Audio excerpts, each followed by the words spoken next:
Senhoras e senhores, muito bom dia. Vamos dar continuidade às atividades do 26º Congresso Brasileiro de Engenheiros Civis, que se realiza aqui em Curitiba, no seu último dia no Instituto de Engenharia do Paraná.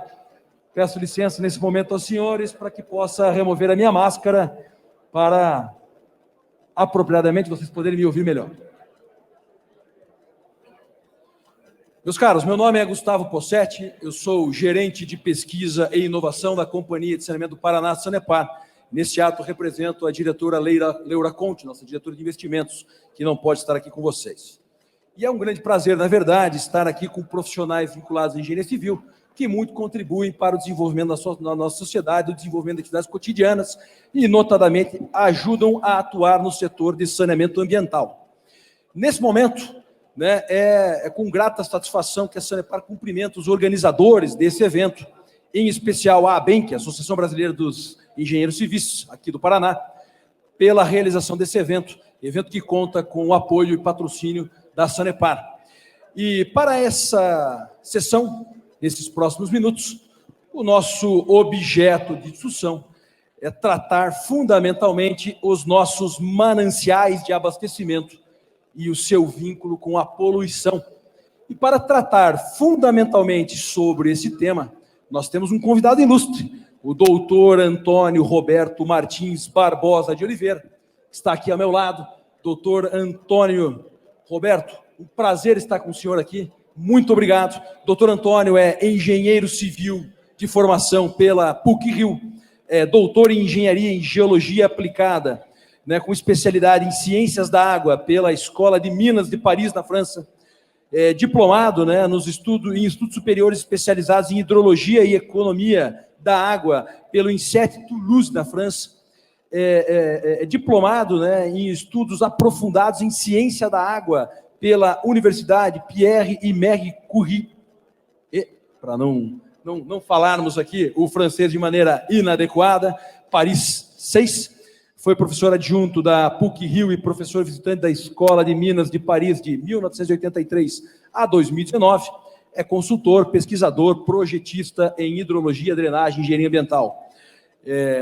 Talvez o mais importante, o doutor Antônio atua e pratica a vela há algumas décadas e carinhosamente é conhecido no segmento como Tuca. Nesse sentido, a partir de agora, eu passo a palavra de maneira honrosa ao Tuca, doutor Antônio Oliveira. Senhoras e senhores, com vocês, por gentileza, Tuca, você tem a partir de agora 45 minutos e eu, particularmente, estou muito curioso para apreciar a sua abordagem, meu caro. Sucesso e voltamos em minutos. Bom, obrigado. Vamos dar uma abordagenzinha, uma pequena abordagem, tentando fazer uma revisão um pouco sobre a hidrologia nossa, a gente conhecer um pouco o Brasil, o porquê de algumas coisas a nível de Brasil, da gente não ter tantos problemas com água e ter muitos problemas com água. E, ao invés de aprofundar muito o tema, eu fiz uma palestra para levantar a crítica de cada um sobre o que a gente fez, tá? E o que a gente não deveria fazer, e para trazer essa discussão um pouco, que no meio científico é um pouco problemática, que chama-se mudança climática. Tudo é mudança climática, tudo é mudança climática, e, na realidade, o clima não tem muito a ver com a coisa. Na realidade, o homem atuou em pequenas coisas e está tendo essa devolução da natureza em cima do que ele construiu.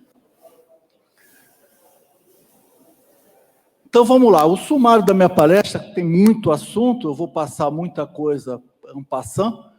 A gente vai ver um pouco de chuva do mundo, vai ver essa circulação atmosférica no mundo, para entender o que acontece a nível de Brasil, entender um pouco da topografia da América do Sul em função dessa circulação atmosférica, o que acontece, ver o que acontece a nível de desertos no mundo, para a gente entender um pouco o porquê que a gente não tem deserto no Brasil. A gente tem um clima semiárido, mas deserto, que são locais onde não tem vida nenhuma, isso não ocorre no Brasil. Os rios voadores, que a gente já ouve falar o que aconteceu, deixou de acontecer. Chuvas no Brasil, para a gente comparar e ver que a gente, apesar de ter água para burro, ela é mal distribuída. e exatamente em cima dessa má distribuição que a gente tem problemas. Um balanço hídrico, o que acontece dentro de um balanço hídrico, sem números.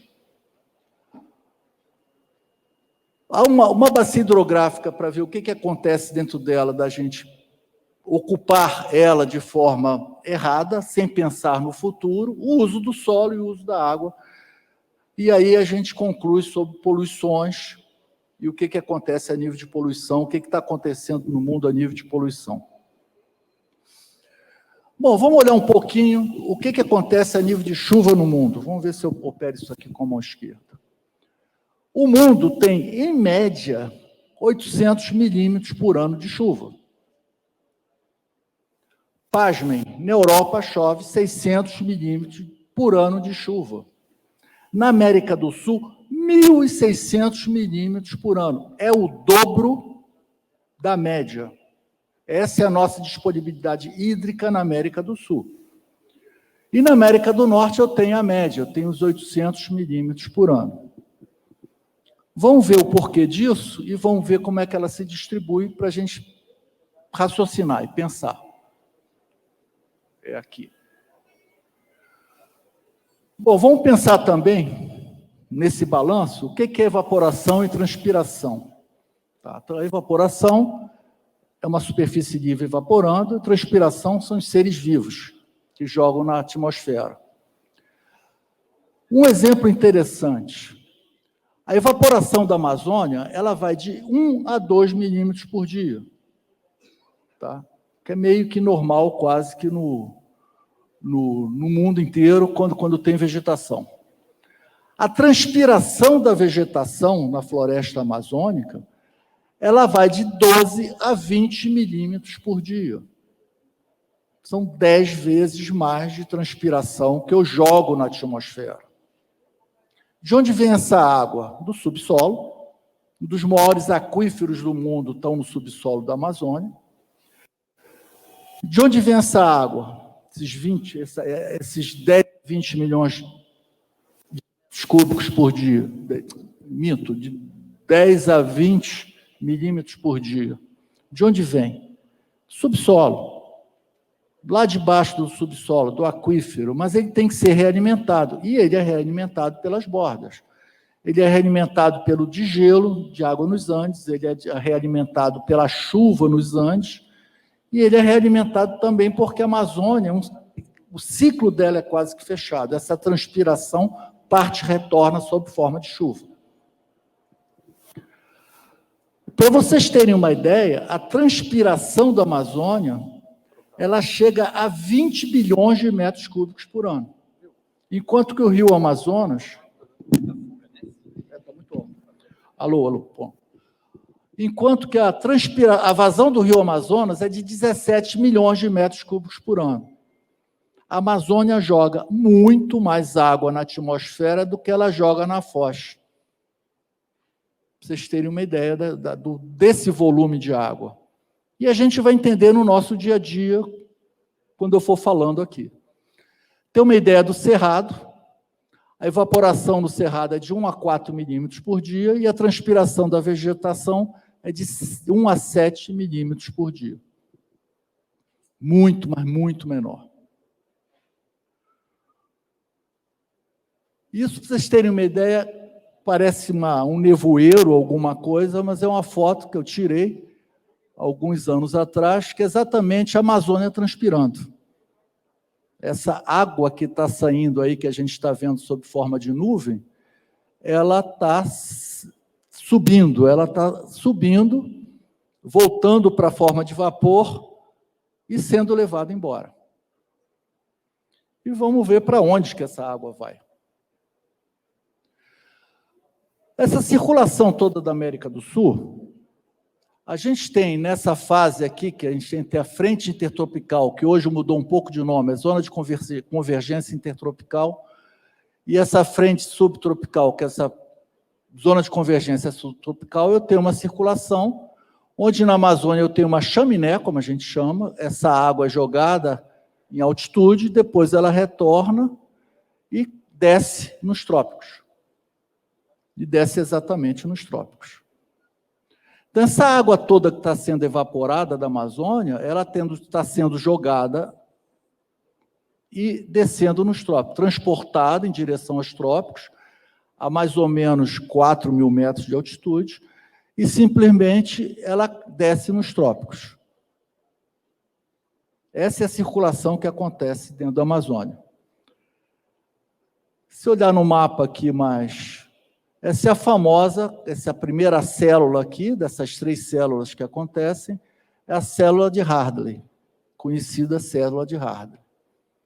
E ela é responsável não só por transportar água, ela transporta também ar seco. Ela tem um transporte muito grande de ar seco. E esse ar seco, tá? E esse ar seco é o responsável também pelo processo de desertificação, que a gente vai ver um pouco mais adiante. A circulação atmosférica em baixa altitude, isso aqui é a circulação mundial em janeiro, a gente vê que aqui, o hemisfério norte como um todo, em janeiro, que apesar de ser inverno, mas ele é supercarregado de uma alta pressão. Então, ele sopra, esses são os alísios, os nossos famosos alísios, eles sopram em direção à zona de convergência intertropical, que coincide mais ou menos com o Equador. E esses alísios, eles entram adentro da Amazônia. Eles vão para dentro da Amazônia. Bom, olhando no mês de julho, para vocês terem uma ideia, essa alta pressão toda desculpe, porque eu fiz aqui o dedo errado. Essa alta pressão toda que acontece no hemisfério norte, ela vira depressões, ela perde força, energia, e simplesmente no hemisfério norte, a gente não tem, no hemisfério sul, a gente não tem toda essa formação de alta pressão como o hemisfério norte tem. O porquê disso? Por um simples fato, a gente aprendeu que 2/3 da superfície da Terra é água e 1/3 da superfície da Terra é continente, solo. Só que tem uma diferença muito grande no hemisfério sul e hemisfério norte. No hemisfério norte, 50% é continente, 50% é água. E no hemisfério sul, não são essa relação 2/3, 1/3. Essa relação é de 80% é água e 20% é continente. Isso dá para a gente ver aqui, exatamente que eu tenho aqui a Austrália, tenho a África aqui, e tenho o Brasil aqui, a América do Sul aqui, e a gente vê que a relação de continente em relação à água é muito menor. Isso a gente teria mais evaporação, tá? A gente teria uma disponibilidade hídrica maior, mas só que essa disponibilidade hídrica, por causa de um outro fenômeno, para ocorrer a chuva, eu preciso ter que eu leve a nuvem e tenha uma perturbação. E essa disponibilidade hídrica está muito em função dessa perturbação que está perto do continente. Daí a gente chamar clima marítimo. Por quê? Porque ele está na beira do mar e chove. Na realidade, chove. O Nordeste é um exemplo típico que a gente tem, porque nas bordas, na beira do mar, eu tenho chuva, eu tenho um clima úmido, marítimo, depois eu avanço, eu entro no semiárido. Eu não consigo penetrar com esse clima para dentro. Então, basicamente, tudo que vem do mar, ele dissipa nos primeiros 500, 600 quilômetros, entrando. Bom, vamos entender um pouquinho a topografia da América do Sul. Esse mapa ficou um pouco claro, mas eu botei ele um pouco com cor, que é para a gente entender melhor. Eu tenho a América do Sul, aqui eu tenho a Serra do Mar, como relevo. No norte, a gente não sabia que tinha muito esse relevo, até que muita gente aprendeu aqui como o pico do Brasil, o ponto mais alto do Brasil era o Pico da Bandeira, 2.800 metros, e depois a minha geração teve que reaprender que existia o Pico da Neblina, lá fui eu, voltei, que existia o pico da neblina aqui e que eu tenho um relevo aqui mais alto que chega a 3.000 metros. Então, eu tenho relevo aqui, esse relevo baixa um pouco aqui na direção do Amapá, e eu tenho esse relevo todo aqui, que faz uma grande barreira aqui para o Nordeste. E a oeste, exatamente, eu tenho os Andes. Quer dizer, eu tenho uma grande barreira, uma barreira enorme, que está, em média, a 5.000 metros de altitude, exatamente aonde a célula de Hardley barra, e eu trago essa umidade toda, ela circula para o sul. Ela vem para o sul. Olhem que interessante. Eu tenho aqui, na entrada aqui da Amazônia, um relevo baixo, relativamente baixo. Esse relevo é baixo, vem para Manaus, desce, Pantanal. Então, eu tenho um canal de entrada dessa alta pressão do hemisfério norte, eu tenho um grande canal de entrada aqui, no mês de janeiro, desse ar todo, que bate nos Andes e traz toda essa umidade para cá, para o sul. E olhem que mais interessante ocorre, quer dizer, nessa distribuição dessa célula equatorial. Esse é um mapa de desertos no mundo. Os desertos ficam, em sua grande maioria, nos trópicos. E olha o que me acontece aqui. Está aqui o Trópico de Câncer, eu tenho o Saara, eu tenho todos os desertos da Líbia, eu tenho todos os desertos aqui concentrados no Saara. Por que eles são secos? Porque eles pegam o ar, essa célula de Hardley, pega esse ar seco da África Central e joga para lá. Não chove, não tem chuva. Tendência a secar. Na Austrália, exatamente na Austrália, eu pego essas ilhas todas aqui da Ásia, quer dizer, água do mar, mas eu trago com pouca umidade e eu tenho, a Austrália é um grande deserto também. Na beira do mar, eu tenho um clima úmido, mas no interior eu tenho um clima seco. Vamos olhar a América do Sul. Aqui eu tenho uma área sujeita a desertificação, que é a Patagônia Argentina. Eu tenho os nossos desertos do lado de lá, do outro lado dos Andes. Exatamente do outro lado dos Andes. Que é o Atacama, os desertos todos que eu tenho no Peru e Bolívia ali. Bom, o que acontece na realidade? Eu estou irrigando essa área como toda aqui do continente sul-americano com água que vem da Amazônia. Ela é toda irrigada. A gente tem água aqui em Curitiba, que aqui poderia ser um grande deserto, a gente tem água irrigada da onde? Da Amazônia. Tá? Uma experiência interessante que eu acho que todo mundo gosta de fazer, deixa eu pegar uma folha maior de papel, que eu não esqueci de pegar aqui.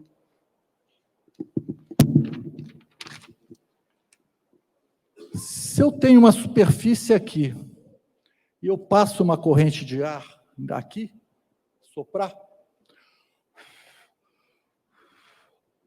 vou inverter aqui, porque também tem um ar-condicionado que está influenciando.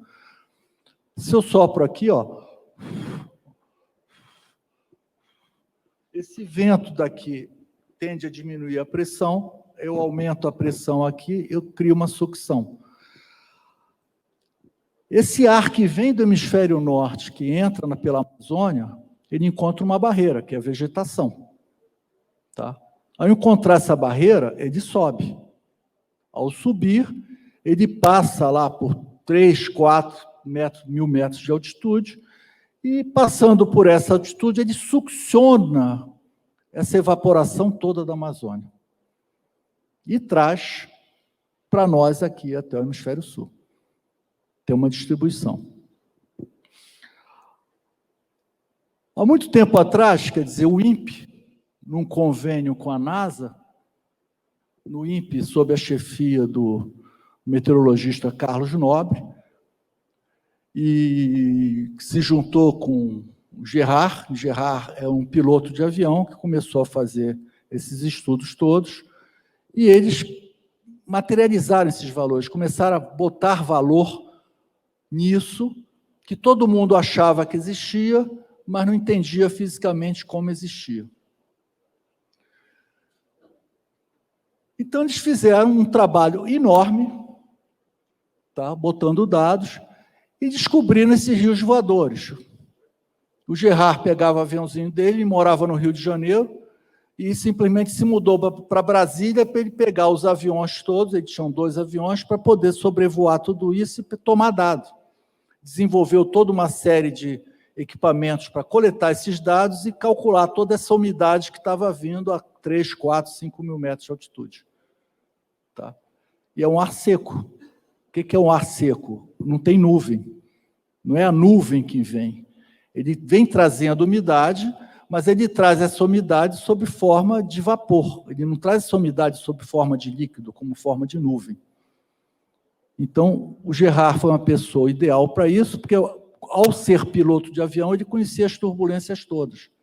E, ao conhecer as turbulências todas, ele vinha monitorando tudo e trazendo dados para o INPE poder calcular tudo isso. E a NASA, que participou desse estudo, monitorando com satélites, e monitorando também com colchões, que esses colchões ficavam apoiados em cima da floresta e ficavam monitorando toda essa transpiração.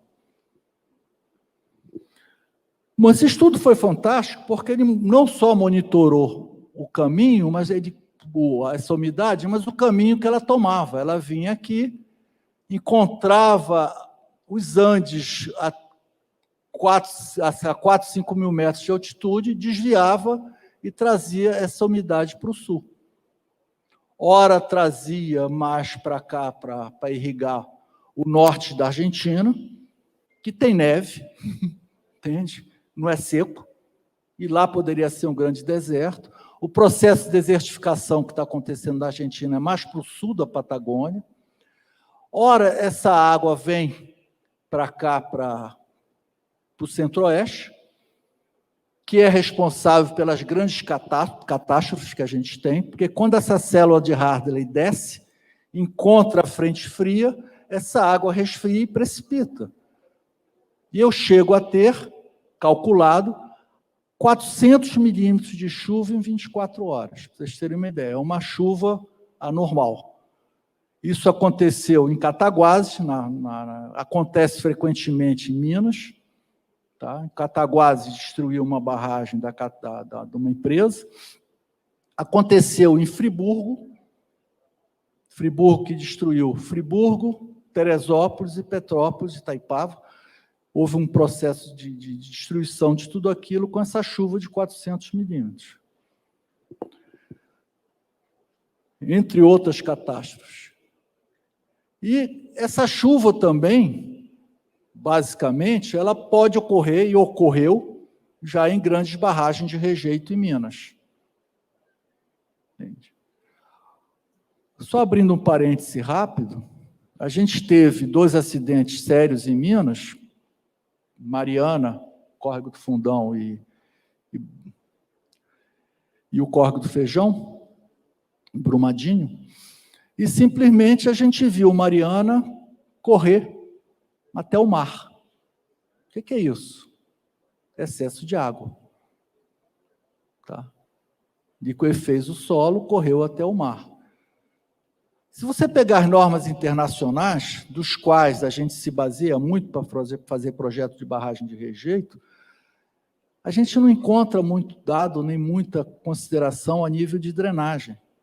Quando eu mostrei aquela chuva do mundo para vocês, a gente vê que nos Estados Unidos chovem 800 milímetros. Quando eu subo um pouco para o Canadá, onde tem toda a parte de minério de ferro, exploração de minério de ferro, simplesmente lá chove 400 milímetros. Se eu for para a Austrália, que eu peguei o mapa, as minas australianas ficam no deserto, eu não tenho água. Então não tem muito problema de drenagem. O problema de drenagem em barragem de rejeito é muito nosso, Brasil. E a gente está acostumado, eu peguei uma norma americana bonita para burro, eles pensaram, não pensaram. porque eles não têm esse mesmo problema hidrológico, essa disponibilidade hídrica que a gente tem aqui. Eles não têm que drenar como nós temos que drenar.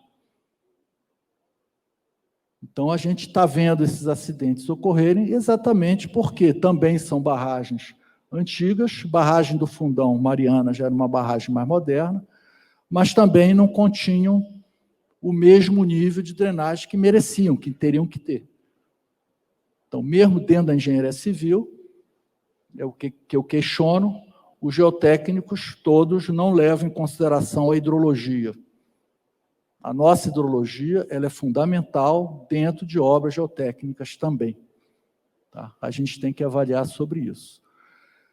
E uma notícia boa que eu tive é que a gente está vendo essa seta aqui, levando para a Bahia, para a Chapada da Diamantina, e que essa seta está trazendo mais água, quer dizer, esse desvio dessas águas da Amazônia estão acontecendo e estão irrigando também Ceará, tá? Rio Grande do Norte.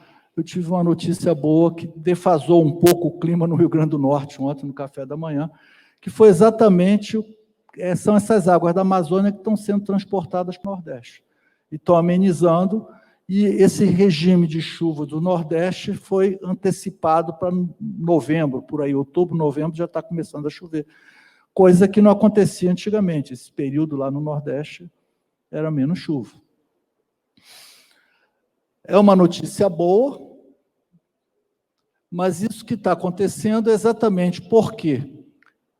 Qual é a energia que movimenta tudo isso? Vem do hemisfério norte, essa energia toda. Quer dizer, a gente está tendo uma maior quantidade de energia acumulada no hemisfério norte. Entende? Aí vem o questionamento, mudanças climáticas. Só que 98%, 97%, 98% da energia que faz a Terra funcionar vem do Sol. O resto pode ser natural, vulcões, como também pode ser alguma queima, algum processo industrial que pode estar acontecendo, mas é muito pouco. Daí a grande discussão no meio científico dessas mudanças climáticas serem provocadas por automóveis, é claro que a gente deve evitar. Essas mudanças podem trazer algum tipo de poluição local, mas a nível mundial, da gente fazer mudanças climáticas mundiais, isso é meio questionável. Bom, voltando lá, quer dizer, eu já falei isso para vocês, essa contribuição toda que entra na Amazônia, a responsabilidade disso são os arísios do hemisfério norte, que trazem essa quantidade de ar, de energia, para movimentar toda essa transpiração da Amazônia. E isso é o responsável por irrigar o Brasil inteiro.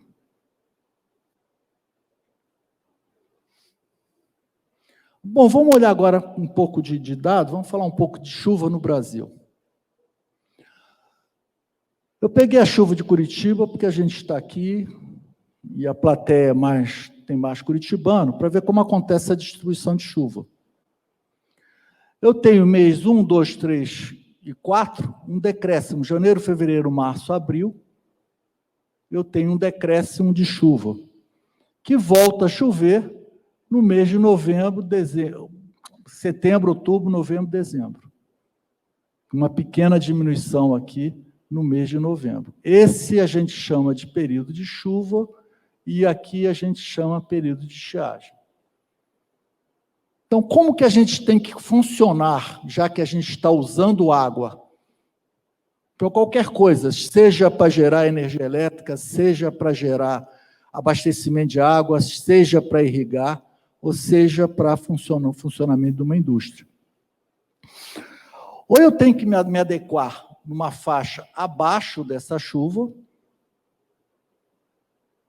ou se o meu uso for maior do que essa chuva, eu vou ter que, nesses períodos de estiagem, eu vou ter que criar acumulação para isso. Isso, o pessoal de energia elétrica, os geradores de energia, já faziam isso há muito tempo e criaram um modelo brasileiro, que é o modelo de grandes reservatórios. Itaipu, Tucuruí, todos foram criados em modelos de grandes reservatórios, porque a distribuição de chuva é muito parecida. Então, acumula chuva no período de chuva para depois utilizar no período de estiagem. E, com isso,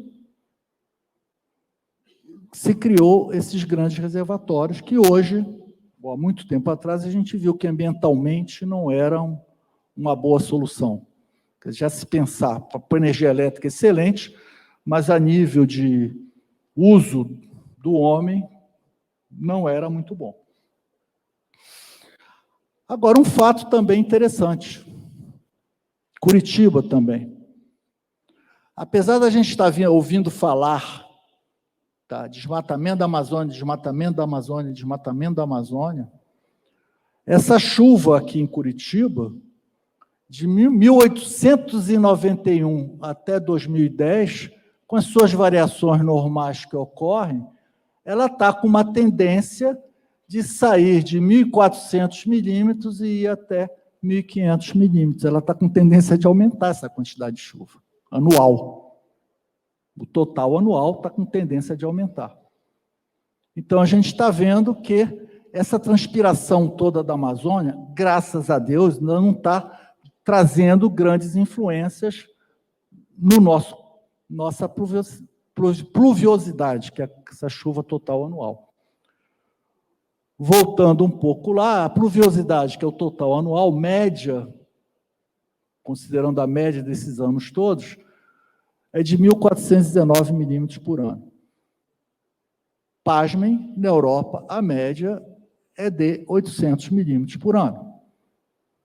Por que eles conseguem se virar lá com uma superpopulação, com uma densidade habitacional muito alta, e a gente está tendo problemas aqui enormes com 1.419 milímetros de chuva? Esse é um questionamento. Eu fui orientado a não entrar muito em detalhe, só trazer as questões para vocês pensarem e olharem com um pouco de engenharia quando forem questionados a respeito disso e até passarem a observar o que está acontecendo com isso. Vamos lá. Vamos para Goiânia, que está no meio do caminho. Está lá no meio.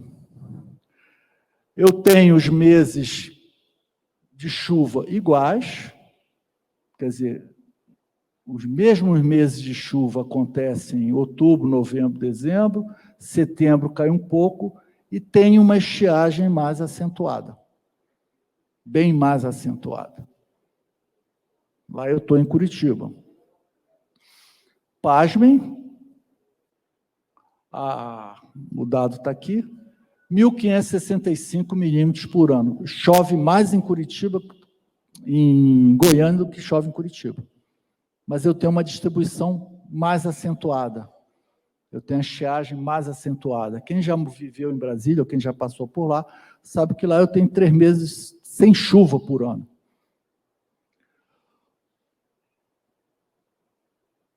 E Curitiba, melhor ainda, se mostra esse aumento, essa curva de tendência, e de lá eu obtive dados de 49 até 2015.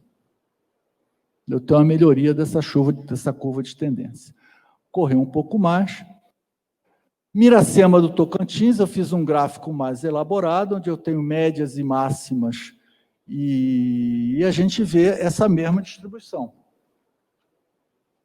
Tendência de mês de chuva, janeiro, fevereiro, março, outubro, novembro, dezembro, e uma estiagem acentuada ali no meio.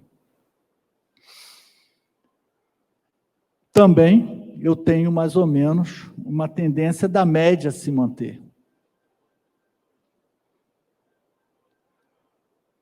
Vamos falar de 2 exceções. Boa Vista. Boa Vista, estou lá em Roraima, lá em cima, tá? E olha a distribuição de chuva como é que é. O meu mês de chuva é abril, maio, junho, julho, agosto. Por que isso? Porque eu estou recebendo um clima marítimo do hemisfério norte. Eu estou recebendo uma chuva que passa por cima da Venezuela. Então, essa chuva da Amazônia não tem nada a ver com Boa Vista. E quem conhece aquela área, tá, basta olhar a vegetação. Boa Vista, pasme, eu não tenho floresta amazônica, eu tenho cerrado. Lá é uma zona de cerrado. E eu tenho uma distribuição de chuva completamente diferente da Amazônia, porque a chuva dentro da Amazônia, É a mesma distribuição dela, tá? Tanto é que o paraense chama de inverno os meses de dezembro, janeiro, fevereiro, que são os meses que mais chove. Entende? Vou correr lá que o Molina, Moledo, tá me tomando conta ali atrás. E vamos ao outro extremo, Porto Alegre. Tá? Porto Alegre chove o ano inteiro. Eu não tenho muita diferença, não dá para diferenciar esse regime de sem chuva ou sem chuva. Então, a gente vê bem esses dois extremos. Tá? Que eu tenho um limite norte, que é completamente diferente o regime, e tem em Porto Alegre, onde a gente nota que essas influências dessa água que vem da Amazônia já não tem muito, não tem grande, tem alguma influência, tem, mas não é significativo. Bom, vamos fazer um pouco um balanço hídrico, um exercício, para a gente abrir um pouco dos questionamentos na cabeça de vocês. Chove, evapora, infiltra, gera um escoamento superficial, essa parte de filtração vai me gerar um escoamento no subsolo. A gente tem uma geologia no Brasil extremamente diferenciada. Se eu for no Cerrado, tá? Pegar aquela zona de Brasília, onde tem todas as nascentes dos rios, braço sul do Amazonas, ele basicamente nasce em cima de um solo calcário, um solo que é altamente absorvente. Tá? Quem conheceu aquela zona de Tocantins, Chapada dos Veadeiros, Chapada Diamantina, Serra da Mesa, aquela zona toda, inclusive em Tocantins, para de chover, mas o subsolo continua drenando com a mesma vazão, uma vazão muito importante. Fazer um exercício rápido aqui, tendo uma bacia hidrográfica, o que influencia dentro de uma bacia hidrográfica para isso tudo? A geologia e a ocupação do solo. O que aconteceu quando o homem entrou? Ele chegou e encontrou uma floresta, uma mata. Ele diz assim, não, quero produzir, gerar impostos, ganhar dinheiro. Tirou essa mata, botou uma cultura e criou um urbano. Isso aqui é o nosso famoso runoff, o coeficiente de eflúvio. A floresta, a chuva que caía em cima, ela transformava a chuva em escoamento superficial 35% daquela água. Eu tirei isso, transformei numa cultura. Então, eu passei a transformar aquele escoamento superficial com a mesma chuva em 65% daquela água. Aí peguei aquela área e transformei no urbano. Estava bonito o meu sítio, estava bonita a minha fazenda, mas eu quero ganhar dinheiro, então eu transformei aquilo numa cidade, numa ocupação urbana. Eu passei aquela vazão, que era de 35% da chuva, passou a ser 90% da chuva. E o que aconteceu? Uma mudança do uso do solo. Essa mudança do uso do solo me deu um aumento de vazão nas precipitações, trouxe cheias. Diminuição de vazão no período de estiagem, me trouxe falta d'água. Por quê? Diminuição do nível de água no subsolo, que é exatamente a reservação subterrânea. E que levou, na vegetação, um ponto de murchamento permanente. Eu tenho um problema muito sério no Rio de Janeiro, que vocês podem observar na cidade de vocês, que o Rio de Janeiro, hoje, eu tenho uma vegetação urbana frágil.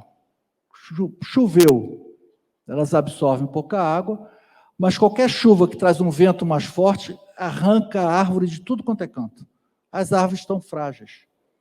Porque o nível da água baixou, o sistema radicular não acompanhou, porque as árvores já são mais velhas, e simplesmente se tornaram fracas. Bate um pé de vento, leva. Estou dando um exemplo de Rio de Janeiro.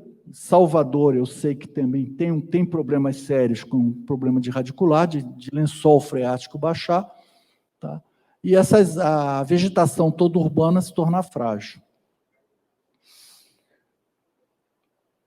Bom, isso aqui são alguns exemplos, quer dizer, também de chuva. Aqui eu tenho, está um pouco escuro, um rio, você vê a cor está mais clara, e aqui eu tenho um rio que sofreu uma chuva na cabeceira, tá?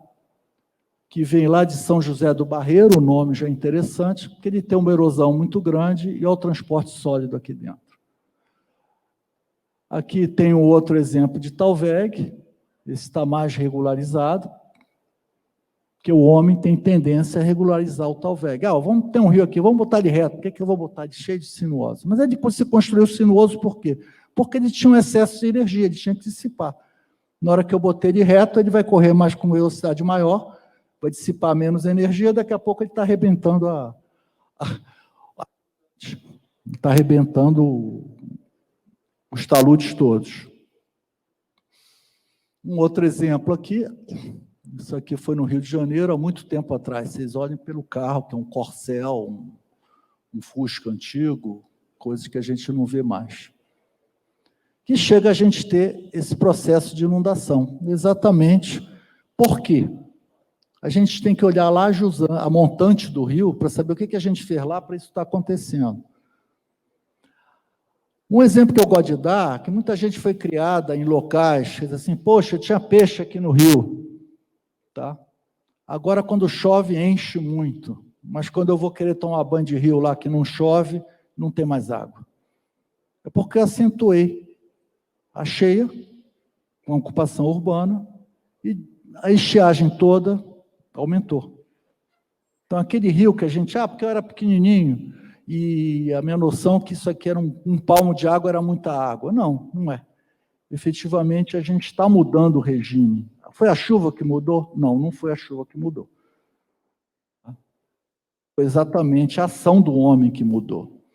E quando a gente pensa em fazer um condomínio, lá em cima da bacia versante, da bacia hidrográfica, que a gente pensa, vou fazer um condomínio bonito lá em cima, vou impermeabilizar, vou botar planta, vou fazer um paisagismo do Buller Marx, só que a gente está mudando completamente aquela relação chuva-solo, pode estar aumentando o escoamento superficial e pode estar interferindo a curto prazo mesmo, ou a médio prazo, que é o tempo das árvores crescerem, simplesmente ele pode estar interferindo em todo o meu escoamento superficial, interferindo também no aumento do período de estiagem, interferindo no abastecimento urbano de uma cidade que está lá jusante. Bom, falar rápido aqui sobre os usos de água, doméstico, industrial e rural, só para a gente raciocinar um pouco a nível de poluição. Na época dos meus avós, o sabão que era usado era sabão de coco. Então, matava o porco, tá? Para tirar a gordura, pegava o coco, botava a soda cáustica lá dentro, fazia o sabão. Tudo era domiciliar. Tá? Então, não tinha toda essa poluição orgânica que eu tenho hoje, eu não tinha toda a poluição química que eu tenho hoje com produto de limpeza. Você ter uma ideia, o sabão de coco foi substituído por 3 produtos, eu tenho um desengordurante na cozinha, eu tenho um sabão da máquina de lavar, que não tem nada a ver com isso, tá? E eu tenho também os produtos que eu estou usando para lavar o piso. Antigamente passava o pano, hoje a gente passa o pano com algum produto desengordurante, algum produto químico que a gente bote lá dentro. Entrar um ácido clorídrico, tá, uma água sanitária numa casa, isso hoje a gente já tem produtos fortíssimos para branquear um piso, entende? Isso não existia antigamente. Então, são todos esses produtos de limpeza que a gente está vendo acontecer. Dentro do esgoto sanitário e dentro dentro da nossa própria nutrição, a gente trouxe para dentro de casa os produtos que geram uma patogenia completamente diferente. Então, quando chegam A Covid chegou, porque o cara comeu morcego, rato, papagaio, aí bota a culpa logo no chinês, nos países asiáticos. Entende? A gripe suína surgiu porque mataram a galinha da roça velha, algum problema desses, e vem por aí. A gente bota toda essa culpa da patogenia, que pode vir daí também, mas que a gente trouxe muita doença para dentro de casa, coisas que não tinha antigamente. Eu fui criado num quintal, tomando banho de lama, jogando bola de futebol, jogando futebol na hora da chuva e tudo isso, e eu fui imune, e eu acho que eu não tive metade das doenças que a minha filha teve, vacinada. O esgoto industrial, eu tenho também a nossa poluição orgânica, que eu posso ter uma produção orgânica, abatedouros, etc.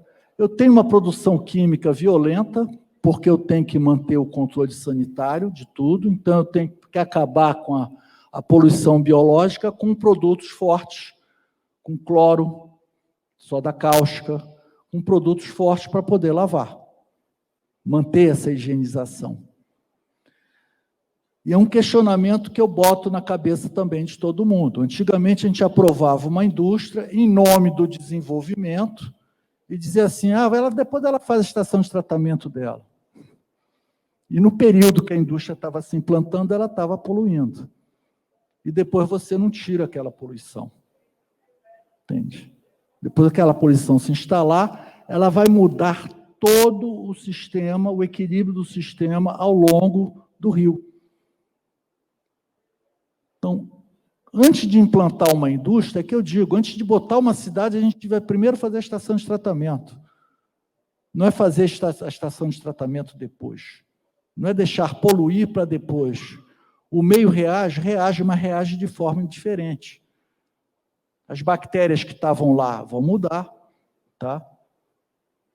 Toda a parte biológica, animais que estavam lá, vão mudar em função da disponibilidade de alimentos e outras coisas mais. Eu estou em cima da minha hora. E do uso rural, principalmente, tá? Eu tenho toda a parte de adubação e defensivo agrícola. Esses defensivos agrícolas, eles acabam com a ausência das defesas naturais do meio.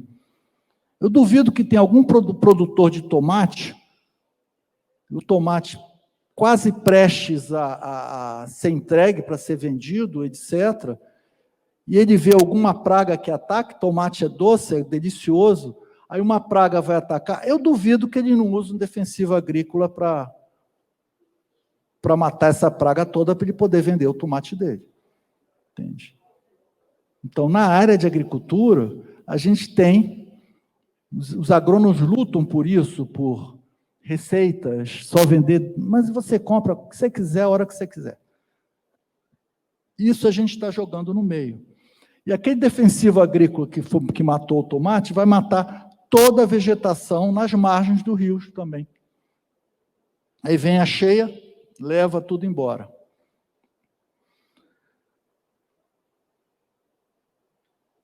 Entende? Fica essa pergunta, onde a gente vai parar? Entende? Em nome do desenvolvimento.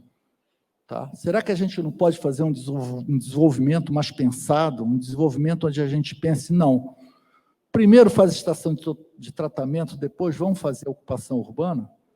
Entende? Não, tem que lançar para poder ter dinheiro, para poder investir na estação de tratamento. Entende? Então, lança, investe na estação de tratamento, depois faz o resto. Quantos e quantos empreendimentos que a gente vê no Brasil acontecer sem infraestrutura? O esgoto bota fossa, entende? Também muda o equilíbrio como um todo. Entende? Eu estou jogando matéria orgânica, eu estou jogando toda uma patologia, eu estou jogando doença no meio, isso muda o equilíbrio como um todo. Mas não, vamos fazer um empreendimento, lá montante, lá em cima do morro, isso não vai acontecer nada, vou jogar o esgoto lá no subsolo, não vai acontecer nada. Vai porque eu estou enriquecendo o meio com matéria orgânica, e esse enriquecimento com matéria orgânica pode estar acontecendo toda uma mudança do meio ali. Então, por que eu falo? A engenharia necessita tomar o seu lugar no desenvolvimento do país. Muitos empreendimentos são colocados, indústrias principalmente, com aprovação no órgão ambiental, porque vai trazer desenvolvimento, então fala direto com o governador manda aprovar. E o nosso meio técnico deixa passar, porque veio ordem de cima, a gente tem que obedecer. Então, é esse questionamento que eu coloco na cabeça de todo mundo, que eu quero levar para a cabeça de todo mundo, para a gente dizer assim, a gente vai deixar isso acontecer? Pode deixar isso acontecer para as próximas gerações? São as próximas gerações dos nossos filhos, dos nossos netos, tá, que vão sofrer exatamente com o que a gente está criando agora. Bom, é isso aí que eu queria passar. Vamos passar lá para questionamentos. Cadê o Molina? Eu me adiantei 5 minutos e você não mostrou a placa. Obrigado. Muito bem. Doutor Antônio, Roberto, muito obrigado pela apresentação, pela abordagem aqui proposta, né? E, na verdade, o senhor nos trouxe uma importante reflexão, né? Efetivamente, dos rios voadores a como nós, né, como sociedade em especial, né, como profissionais de engenharia, estamos contribuindo fundamentalmente para o desenvolvimento sustentável, né? E essas reflexões, de fato, são muito importantes, porque não é simplesmente a teoria, é colocar a teoria em prática para que, de fato, o conhecimento possa fazer a diferença na vida das pessoas, para que o conhecimento, de fato, gere valor. Dentro dessa temática, doutor Antônio, o senhor nos mostrou brilhantemente que a simples abordagem de que a água está pronta, disponível para ser explorada, não funciona mais. Aliás, há algum tempo isso não funciona. E nós que trabalhamos com a área de saneamento ambiental, precisamos estar atentos a esses movimentos. E eu digo isso com muita clareza, porque num país que não trata nem 50% do esgoto que gera, ainda não entendeu o que é o saneamento ambiental. E a gente advoga a favor do saneamento básico.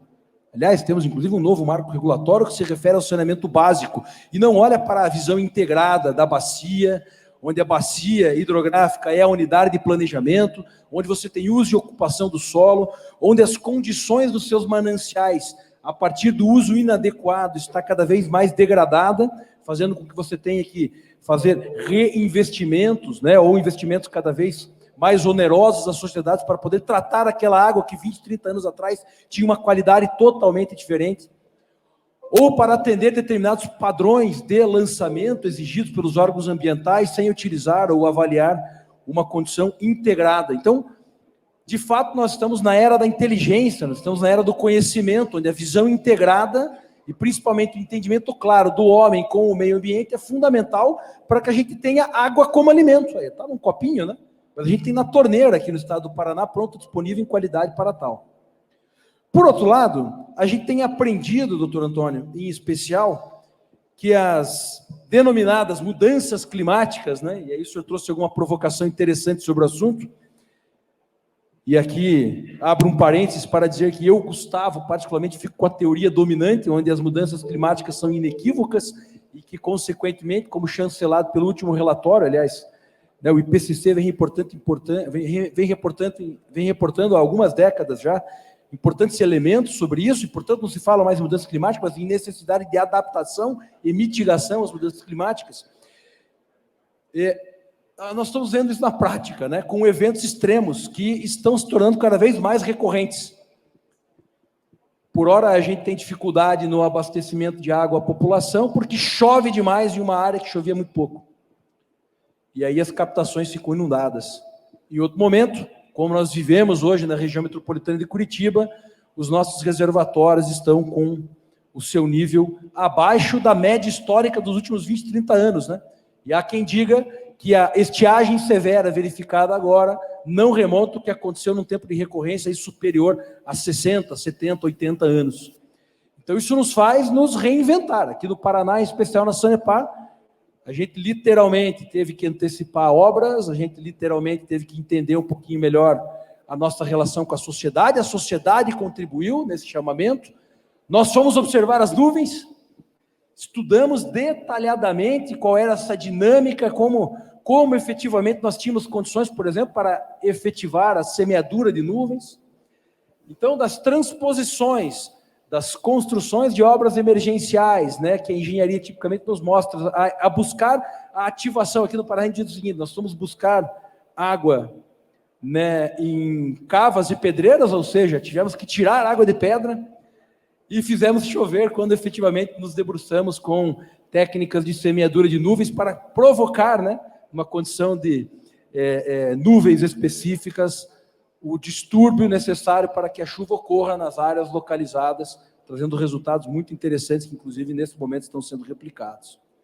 Pois bem, isso nos mostra de forma muito clara que trabalhar com engenharia necessita da visão sistêmica e integrada, e essa eu acho que é a principal mensagem e provocação que o senhor nos deixa, porque, de fato, há uma tentativa de simplificação desse processo no dia a dia, né? Vamos fazer a conta, porque se a conta fechou, está tudo certo, e não é às vezes assim. A gente precisa ter uma leitura um pouco mais abrangente. Então, a primeira pergunta que eu gostaria de endereçar ao senhor, e na sequência vamos abrir aqui a oportunidade para que a plateia possa se manifestar, é justamente essa, doutor Antônio.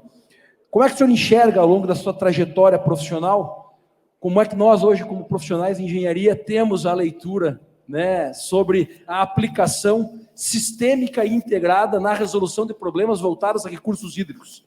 O senhor poderia, por gentileza, né, comentar um pouquinho mais sobre isso? Bom, o nosso grande problema no Brasil é a política. A política entrou muito dentro das decisões na área de engenharia. Esse foi um dos grandes problemas que a gente... Foi minha última chamada, que os engenheiros precisam retomar essa posição técnica que hoje está sendo ocupada por político. Entende? Então, o político decide a implantação de 1, 2, 3 ou 4 indústrias onde não deveriam ficar. Tá?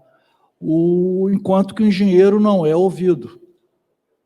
Eu dei um exemplo para você, exatamente Belo Monte, onde se fez uma indústria cujo projeto inicial era aí tirou o diferencial, trocou o pneu, tirou o motor, quer dizer, basicamente tirou o modelo grande reservatório e tal, e sobrou a potência instalada, não podia mudar. Aí simplesmente sobrou uma potência instalada que gerava, foi projetada para gerar 60% da potência instalada, e hoje não está conseguindo gerar 30%. Entende? É o nosso grande exemplo que a gente tem. Então, a engenharia precisa tomar o seu lugar dentro do sistema. Como que eu vejo isso? Criando uma base de engenharia. Se a função é saneamento básico, essa base tem que continuar. O político não pode entrar e trocar essa base como um todo. Tem um lugar aí para um gerente, eu tenho uma pessoa aqui que tem que dar emprego para ela. E bota, como foi o caso do Rio de Janeiro, que botou um cirurgião plástico para cuidar do transporte da cidade. Maravilha. Tuca, muito obrigado pela explanação. É uma análise crítica importante. Nós participamos e atuamos, né, em sinergia com o setor público. Sempre fica o recado de que bons gestores públicos precisam, sim, estar cercados de bons profissionais para boas tomadas de decisão.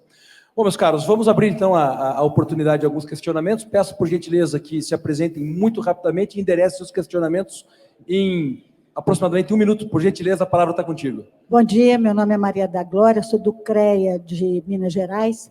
Eu gostaria de saber o seguinte: na época do pós-guerra, um inseticida, né, de agricultura, o tal do BHC, que dá problemas, inclusive problemas no sistema nervoso, foi utilizado em grande escala.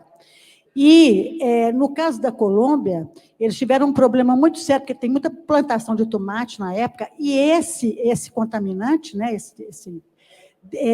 infiltrou no solo e contaminou toda a água subterrânea.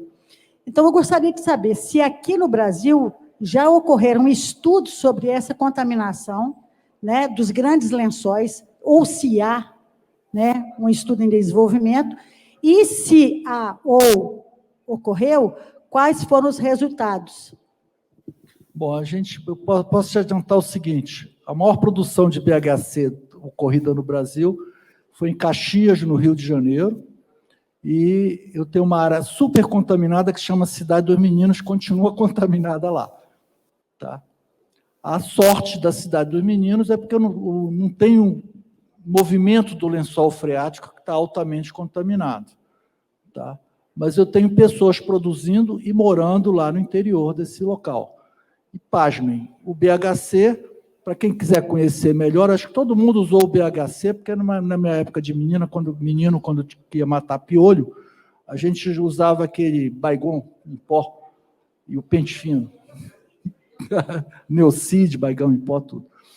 Então, a gente tem no Rio de Janeiro, mas o Brasil não usou muito por problema de transportes, primeiro, tá? Que era muita dificuldade de transportar um material que a gente sabia que era altamente contaminado, e estava ligado à produção toda, ligada ao Ministério da Agricultura.